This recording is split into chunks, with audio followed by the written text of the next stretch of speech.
2 segundos es auspiciado por la Organización de Estados Iberoamericanos para la Educación, la Ciencia y la Cultura y por la Dirección Provincial de Política y Seguridad Vial y declarado de interés por la Agencia Nacional de Seguridad Vial. Bienvenidos a otro programa de 2 segundos, gracias por estar ahí. ¿Por qué son tan importantes en la problemática vial las estadísticas? Porque de acuerdo a esos números uno puede utilizar estrategias para ver cuál es el problema y cualificarlo y cuantificarlo también. Entonces la idea es hoy hablar de estas estadísticas nuevas que dio el Observatorio Vial de la Agencia Nacional de Seguridad Vial hace muy poquito tiempo, hace un mes más o menos, en un congreso que hubo. Y vamos a estar con la licenciada Corina Pupo y el licenciado Pablo Rojas de la Agencia de Seguridad Vial, quienes nos van a explicar esos números. Después de la apertura.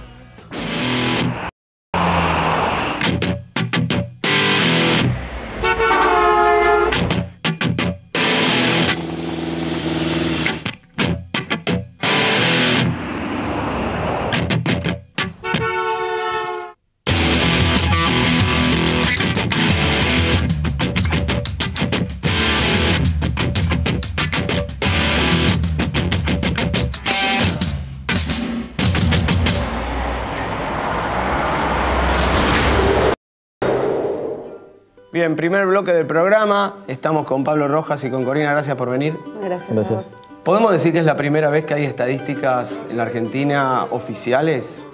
Sí, por supuesto. En realidad, en el tema de seguridad vial, había estadísticas del Ministerio de Salud que, entre otras tantas causas de muerte, comunicaban los datos de seguridad vial, pero eran datos que provenían de los prestadores médicos y no de los policías, que es la fuente de información válida según los organismos nacionales que toman los datos de seguridad vial. ¿Y de dónde salen esos números que existían en algún mommo, que creo que los había dado la Asociación Luchemos por la Vida, pero es con un estudio? No sé si ustedes lo pueden decir porque no pertenecen al grupo, pero digo, ¿ese número era científico como este estudio, Pablo? No, en realidad el problema que existe con la siniestralidad vial y sobre todo con las estadísticas que tienen que ver con esta pandemia, tiene que ver con cómo se recaban los datos primarios, es decir, de dónde me viene el dato del fallecido. Nosotros desde la agencia lo que venimos impulsando es la internacionalización, es decir, certificar los procedimientos, internacionalizarlos, ¿para qué? Para hacer una comparación y adecuar respuestas que en otros lugares funcionaron a nuestro país. ¿Qué sucede con otras cifras, ¿sí?, que hay en la Argentina? Básicamente que el número original, es decir, el número de muertos, ¿sí?, la fuente de este número normalmente es un tanto endeble, desconocida. ¿Sí? Exactamente. Aunque sabemos que por un lado dicen que se obtienen de fuentes de información fidedignas de ellos, como las morgues y demás, nosotros sabemos que hay desvíos importantes, porque como vamos a ver los certificados médicos, nosotros es una constatación que hace mucho tiempo que venimos haciendo, los certificados médicos nunca dicen paro cardiorrespiratorio por traumatismo derivado de un siniestro vial. Dice directamente paro cardiorrespiratorio y uno tiene que adivinar de qué causa. Claro. Nosotros en la actualidad estamos tratando de, con el Ministerio de Salud, mejorar los mecanismos para que nos ayuden a conectar eso. Ahora, desconocemos cómo es que de un dato que para nosotros es, llamémosle, perdón que lo diga así, pero en términos metodológicos descartable, ¿sí?, por su falta de solidez, en realidad otros lo estén utilizando como el mecanismo originario de fuente. ¿Cómo fue el origen del estudio y en qué consistió el estudio que hicieron para sacar estas nuevas estadísticas? En términos generales, lo que hacemos nosotros es no inventar la rueda. Estamos trabajando mucho con la DGT de España, que tiene una experiencia muy buena y que ha tenido resultados muy buenos. Entonces estuvimos el año pasado, en abril del año pasado allá, y relevamos un poco los procedimientos de cómo recaban información, tanto de las estadísticas de siniestros como del comportamiento de los usuarios. Entonces, por el lado de los siniestros, armamos un formulario estadístico único. En el país nunca había un formulario único para todo el país, sino que cada provincia recababa los datos a su manera. Y armamos un formulario que se llama formulario naranja, como la lógica de la agencia, y capacitamos a todos los policías de todo el país de una manera progresiva para empezar a recabar los datos de esta manera, de una manera homóloga en todo el país. Y por otro lado hicimos otro estudio que también hace anualmente la DGT, que es el estudio de comportamiento de los usuarios en términos de uso del cinturón, de uso del casco, de sillita de retención infantil, de uso del celular mientras se conduce y otros factores de distracción. Bien. Este se hizo un estudio muy amplio con representación de todo el país por región geográfica para entender las particularidades de cada lugar de nuestro país. En una misma semana en todo el año, del 7 al 11 de abril del 2011, se seleccionaron 240 puntos de observación. En el país. En el país. Lo interesante es que antes había estudios digamos, de la temática, pero a través de encuestas, ya sea telefónicas o en las casas. Y esto reflejaba valores mucho más altos, porque la gente dice que hace una cosa, pero en realidad, evidentemente, con la observación... Para traducir, si a mí me dicen, uso el cinturón, sí. No.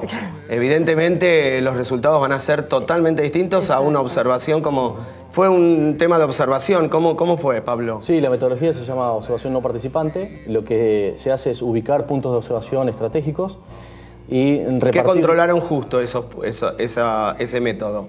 ¿Qué se controló? ¿Qué se controla? Bueno, en realidad se observan, sí, porque no es un control, sino una observación y no se interviene en ningún momento.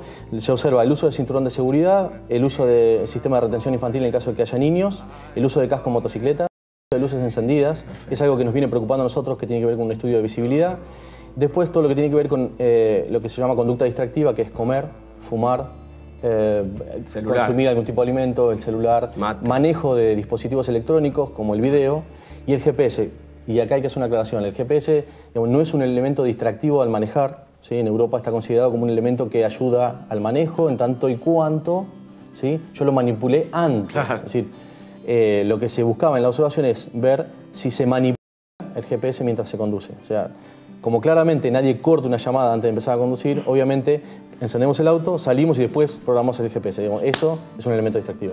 Y todo esto, que ahora vamos a hablar de estos números, lo bueno es que se pueden empezar a diagramar programas, estrategias para tratar de enfocar, porque hay unos números que yo ya los conozco que son, digamos, si lo mirás con el vaso medio vacío, decís, me quiero matar. Y si lo mirás con el vaso medio lleno, qué bueno todo lo que hay para trabajar, que son que se pueden cambiar, ¿o no? Claro, es una oportunidad, hay que mirarlo como eso. Por primera vez tenemos un estudio que nos muestra la realidad, la situación de nuestro país tal cual es, y los números son muy tristes comparados con los mismos números en Europa, por ejemplo, o en los países desarrollados, pero probablemente no se ha mejorado un poco en los últimos 2 años, algunos estuvimos analizando, pero son muy bajos todavía. Estamos hablando de un 33% de uso del cinturón, promedio a nivel de todo el país. Esto es distinto en las regiones más urbanas que en las ciudades más pequeñas. Es distinto el uso del cinturón en el conductor que en los pasajeros o en la gente que está atrás. Digamos, tienen ciertas variables que son las importantes conocer para mejorar las intervenciones de seguridad vial. Los controles, las comunicaciones, las campañas, el tema de educación. ¿A dónde apuntar? No en la generalidad. Claro, no importa tanto el número en sí, sino la causa que hay atrás de ese número, digamos. Ahora vamos a seguir con los chicos. Vamos a ir a una nota con el licenciado en accidentología, José Fabián Fieiras, quien nos va a dar consejos para manejar en la ruta.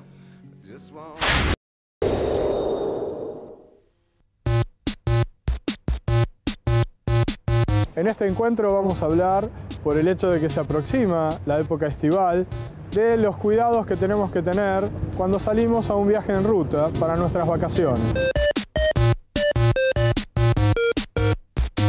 Por supuesto salimos en un vehículo, por lo general, turismo, de 4 ruedas, y los requerimientos que tenemos que llevar a cabo es revisar que el vehículo tenga los neumáticos en condiciones, presión de inflado, el tipo de neumático adecuado, a la fecha de vencimiento de los neumáticos, por sobre todo a la profundidad del dibujo, que esté de acuerdo a normativa, y que el desgaste sea parejo. Con respecto a los fluidos, debemos revisar que el líquido de freno esté en los niveles correctos, el nivel de aceite y la viscosidad del mismo sea la adecuada.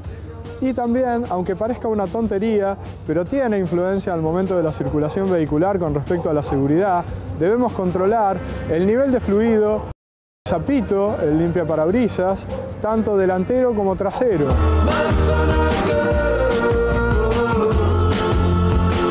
Debemos controlar nuestro tren delantero, por lo tanto la amortiguación debe estar adecuada, de forma correcta, no debe tener ruidos ni crepitares extraños. El sistema de iluminación debe ser el adecuado, por lo tanto deben funcionar todas las luces del vehículo, altas, bajas, de guiño, contra niebla en el momento de poseerlas, tanto delantero como trasero. Esto con respecto a las revisiones de rutina que debemos hacer al vehículo al momento de salir en ruta.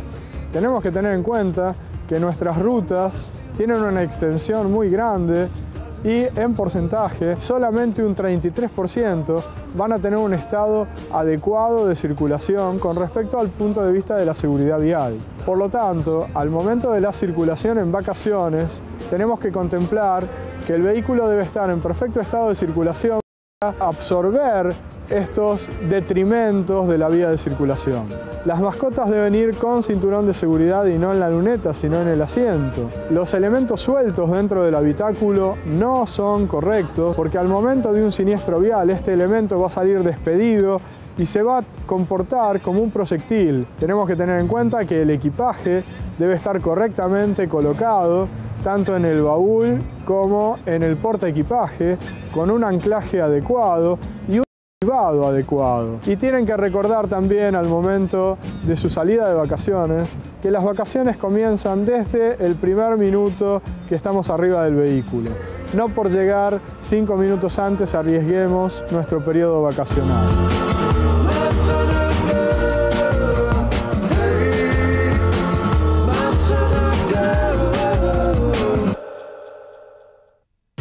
¿Qué tal? ¿Cómo estás? Mi nombre es Juan Micheli y un consejo de los especialistas en seguridad vial es que si vas acompañando al conductor, al que maneja, no tengas miedo en decirle si está haciendo algo mal, si no tiene cinturón o si no respeta los semáforos, porque te estás cuidando vos y también lo estás cuidando a él.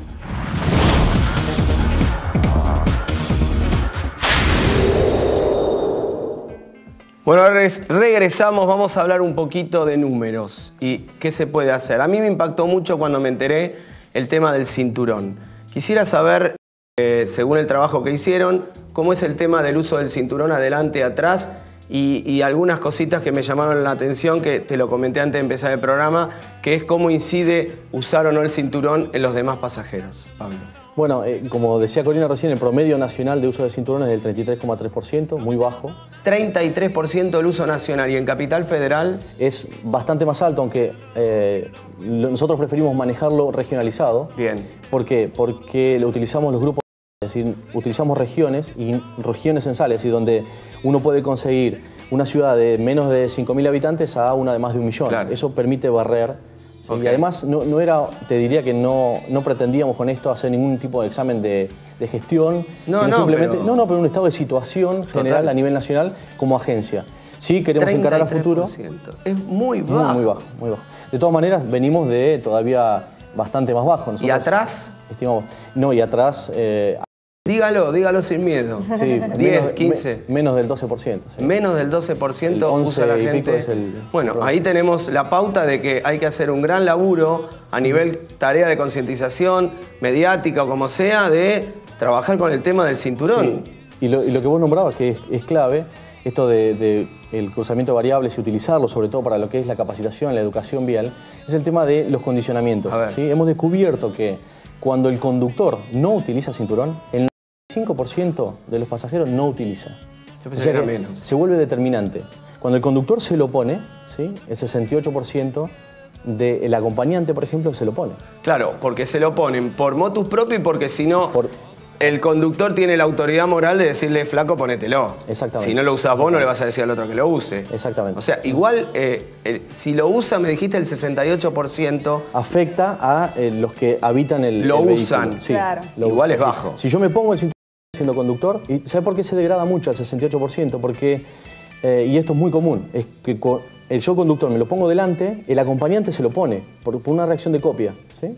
Normalmente detrás se degrada mucho, ¿sí? Claro. Porque detrás van los chicos y los chicos están protegidos de atrás, o la gente de atrás está protegida cuando sabemos que... Sí, creen que la butaca de adelante los protege. Claro. Exactamente. Y con el tema del casco, Corina, contame que los números también son... Bueno, la misma variable, el uso es un poquito más alto, 39.4 a nivel nacional. Es bajísimo porque sabemos que el nivel de riesgo es muchísimo más alto, ¿no? Cantidad de motos que se están vendiendo también. Exactamente. 39% estamos hablando del conductor único. En realidad, cuando es promedio nacional es de todas las personas que ocupan la moto, perdón. Que tendrían que oficialmente 2. Máximo 2, que hemos encontrado en este estudio observacional, que en realidad hay hasta 4 y 5 personas. El tema de la moto tiene es una problemática nueva. Por un lado, tiene más incidencia en los siniestros totales, ha bajado la cantidad de siniestros en autos, pero está aumentando en forma ponderada el tema de los siniestros en motos.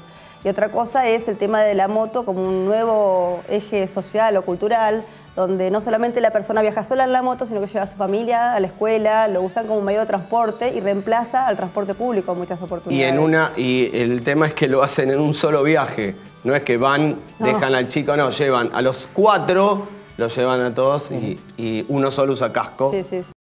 Terrible. Retención infantil, ¿qué se pudo estudiar?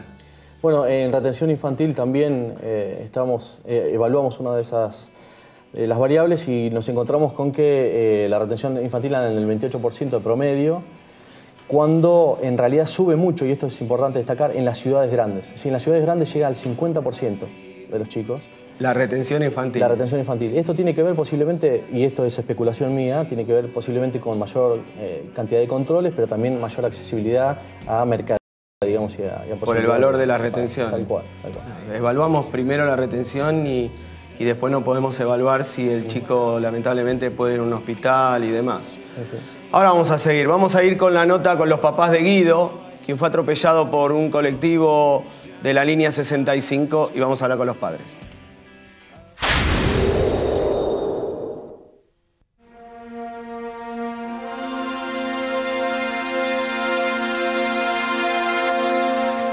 Mi nombre es Gabriela, yo soy la mamá de Guido. Guidito tenía 15 años cuando se fue, el 28 de enero del 2007. Fue lo peor que me pasó en la vida, pero bueno, tengo otro hijo, tengo que seguir luchando por él.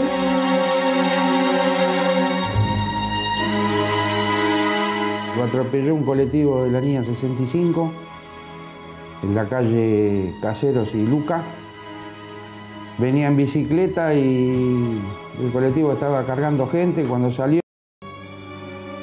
Y Guido se cae en su carril y el colectivo invade su carril y le hace hundimiento bilateral de tórax y lo mata en el momento. Uno sigue luchando porque tengo otro hijo, pero la tragedia esta es un antes y un después en la vida. Es muy difícil llevarlo porque yo esto no lo puedo hacer más.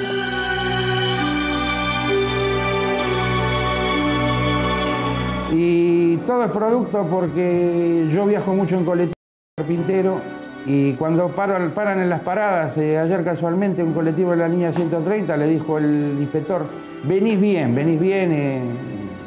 en horario, o venís menos 3 minutos, menos 5 minutos y andan como locos porque los obligan a apurarse para juntar plata, que lo único que importa es la plata. Y la bronca más grande que tengo es que la línea 65 ni llamó por teléfono cuando murió Guido. Y lo único que se interesaron en 20 días es ir a sacar la unidad que estaba en el juzgado para hacerle las pericias porque decían que perdían plata.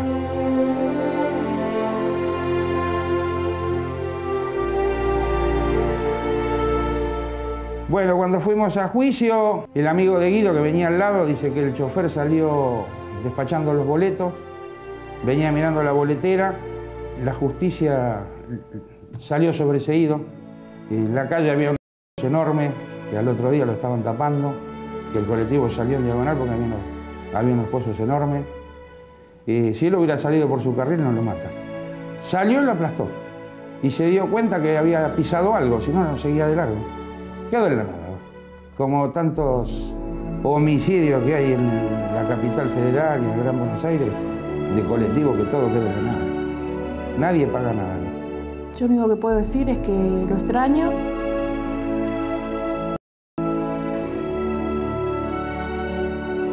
Y nada, que sigo por él y que sigo luchando para que poder tratar de que algún día la gente que maneja se concientice de que podemos hacer algo para tratar de tener más valores, de que la vida humana es la vida humana y de que detrás de un chico que muere, de una persona que familia que queda destrozada.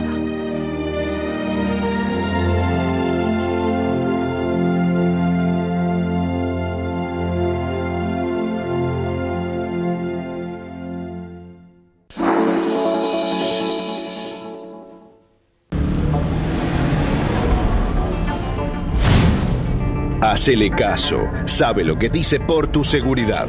Es el consejo de la campaña de conciencia vial de Amortiguadores Sachs. Si ves o sabés algo, llama al 911. La seguridad la hacemos entre todos. Buenos Aires, la provincia.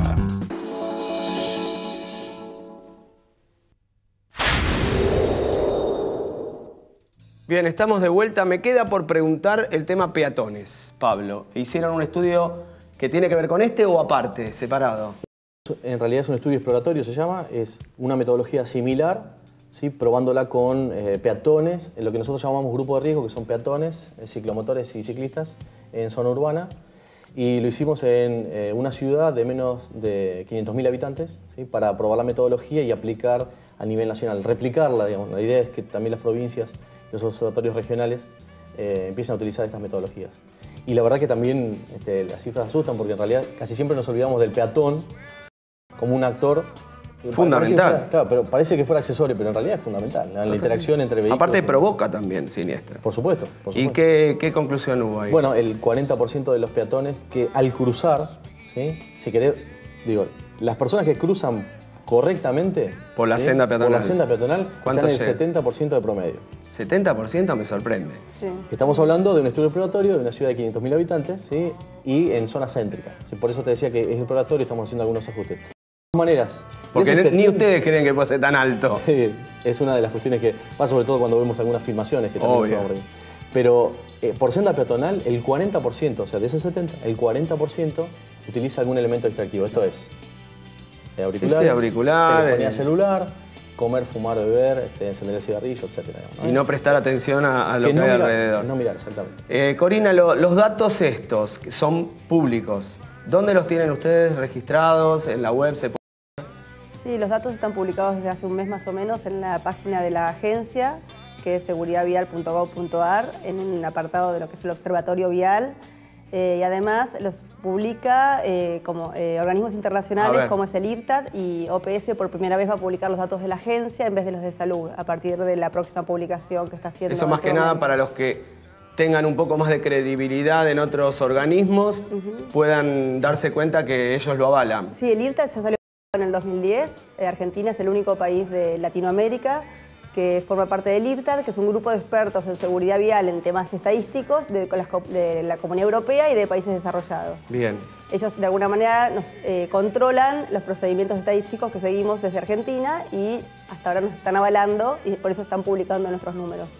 Pablo, ¿cómo están con el tema del formulario naranja que empezaron hace bastante, un año más o menos? Yo tuve la oportunidad de asistir a uno. ¿Cómo están las provincias con respecto a esto? ¿Cómo responden? Sí, el mes que viene se cumple un año en que iniciamos el ciclo, donde participaste Misiones, y tuvo muy buen efecto en Misiones. Sí.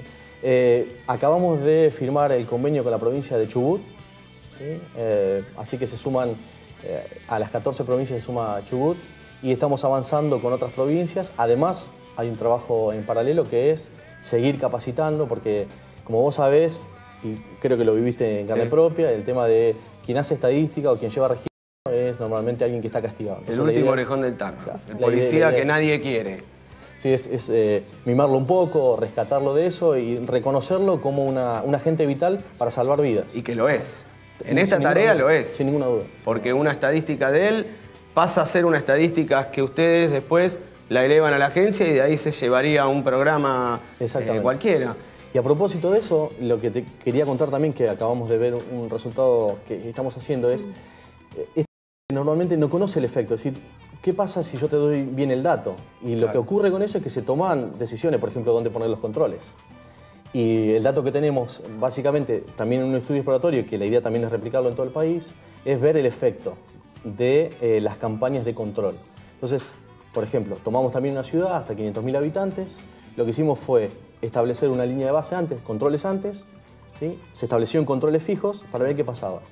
Y lo que ocurrió es que antes de los controles permanentes, no un control que lo hago hoy, me relajo y lo hago el mes que viene, no. Controles permanentes, antes de los controles permanentes 28%, después de los controles permanentes se duplicó. ¿Sí? Eso es un poco el efecto que tiene que alguien dé un buen dato origen. Absolutamente. ¿Qué es lo que más les cuesta, Corina, con las provincias? Digo, debe ser que antes no están acostumbrados a tanto movimiento. La verdad que, bueno, el tema estadístico primero es de alguna manera que sea una prioridad para los funcionarios de la seguridad vial, entender los beneficios que tiene esto, que es para priorizar los esfuerzos, entender cómo focalizar los mismos, porque en todos lados no es lo mismo, cada municipio, cada provincia tiene su realidad particular. Pero bueno, es una tarea que también es un tema cultural, el tema de darle prioridad a los datos y de hacer un trabajo riguroso, tanto en tiempo como en forma, digamos, de completar los formularios. Pero estamos trabajando mucho y bueno, es como que de a poco se tienen que ir viendo estas cuestiones, ¿no? Sí, totalmente. Pero bueno, y también de que unas provincias van siendo de otras, ¿no? Y esto se va replicando en el tiempo. Y también se cae la motivación, o sea que es un proceso continuo. Hay que estar permanentemente encima. Exacto. Lo tengo que preguntar, ¿cuántos fallecidos hay en la Argentina por siniestros viales, cifras oficiales hoy? Durante el 2010, que es el número que tenemos procesado, sí hubo 5.094 lamentablemente fallecidos. Es muchísimo. Es muchísimo, Es muchísimo. Es muchísimo. No tienen nada que ver con los 7.000 que se daban, pero me hago cargo yo de lo que digo, esto fue un trabajo científico, conozco a la consultora que lo hizo y sé de la seriedad cómo se trabajó en el tema. Así que bueno, será cuestión de seguir trabajando. Muchachos, tienen una responsabilidad muy grande. Así que les agradezco mucho que hayan venido. Bueno, muchas gracias. Gracias a vos y sobre todo también por la colaboración que siempre tenés con el Observatorio y con la agencia. La realidad es para que entre todos podamos bajar esta locura de cantidad de muertes. Así es.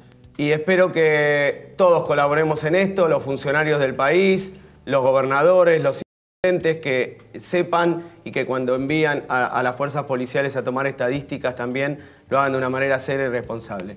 Nos vemos la semana que viene en otro programa de 2 segundos. Chau.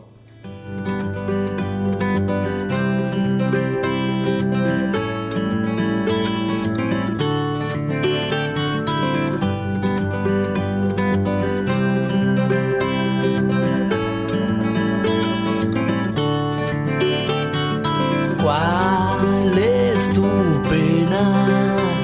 Camina como la reina en la colmena. ¿Cuál es tu pena? Si cortaste con sal tibia tus cadenas.